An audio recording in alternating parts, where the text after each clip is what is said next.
ক্ষুধা একদম কাতর। গ্রামের মাটি গানে 800-500 টাকা।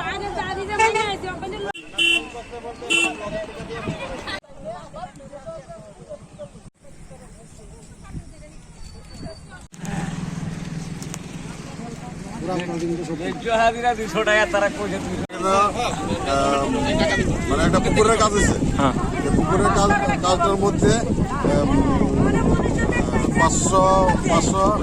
588 লেবারের কাজ আছে। কাজটা কমপ্লিট হয়েছে, কমপ্লিট হওয়ার পরে তাই ইঞ্জিনিয়ার আইছে, ইঞ্জিনিয়ার এসে করতেছে যে এটা কাজ হয়েছে না, হ্যাঁ এটা লেবার মানে 210 টাকা নানান জায়গার মধ্যে ধরা আছে 6 মিটার মতো, আর 26 মিটার মেজারমেন্ট পাস ধরা আছে, লম্বা ধরা আছে 15 মিটার। আর এখানে আমার আউটপুটে বেশি 24 মিটার আর 15 মিটারের মতন পাস হয়েছে, আর তারা ডেপ করছে 3 ফুটের মতো। এই হিসাবে তারা যে আউটপুট দিচ্ছে তারা ওইটা মানতে রাজি না, তারা 200 টাকা করে দেওয়া দিচ্ছে, 212 টাকা তো এখন এই ব্যাপারটা নিয়ে আপনি মানে তারা কি অবগত করছেন? আমার হিসাবে তো 165 টাকা আইছে, আমি বলছি যে আপনারা 165 টাকা করে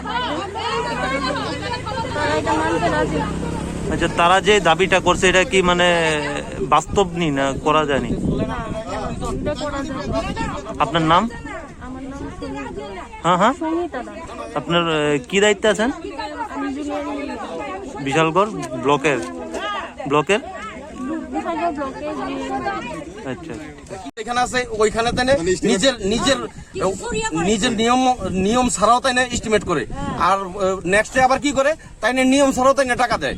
তাইনের কাছে কলম আছে, তাই শুধু আমরা এই গরিব মানুষ ঠকানোর লেগে তাই মাহির, এমনি কিন্তু অন্যান্য লাইনে আছে তাই।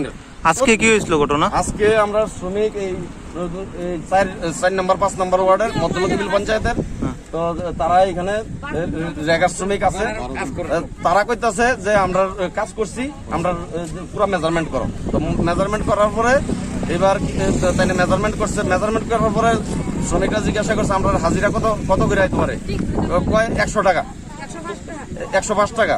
তারপরে কইছে না আমরা এরকম হইলে মানতাম না। এরপরে কতক্ষণ পরে কয় 165 টাকা, কয়েছে আমি 170 টাকা অব্দি দিয়ে দিতাম, আমি দিয়ে দেবো। নানান রকমের কথা কইতাছে, তাই না এক সময় একরকম করে, তাই না অরিজিনালি মাপ জুব তাই না কোনো কিছুই জানে না আমরা যাই।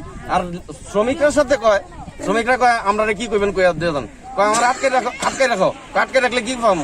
আচ্ছা ঠিক আছে আটকে রাখো, কয় আমার আটকেলে আমিও কিন্তু ক্যারাটি জানি, তোমরাও ক্যারাটি মারুম। এখন শ্রমিকরা কি আশ্বস্ত করার পর তারা ছাড়ছেন না, শ্রমিকরা পুলিশ প্রশাসন আইসা সেটা কইছে যে আপনারা যদি কোনো কমপ্লেন থাকে আপনারা বিডিও সাহেবের সাথে গিয়ে দেখা করেন, দেখা করে তারা ন্যায্য পাওনা আপনারা তারা লইয়া দেন। এই কথা কওয়ার পরে পিএস থেকে লোক আইসা আবার পরে আমরা, যদি আপনারা ন্যায্য টাকা না পান তাহলে কি করবেন? এই তো ন্যায্য টাকা না ব্লকে যাবো, তারা শ্রমিকরা ব্লকে গিয়ে ধর্ণা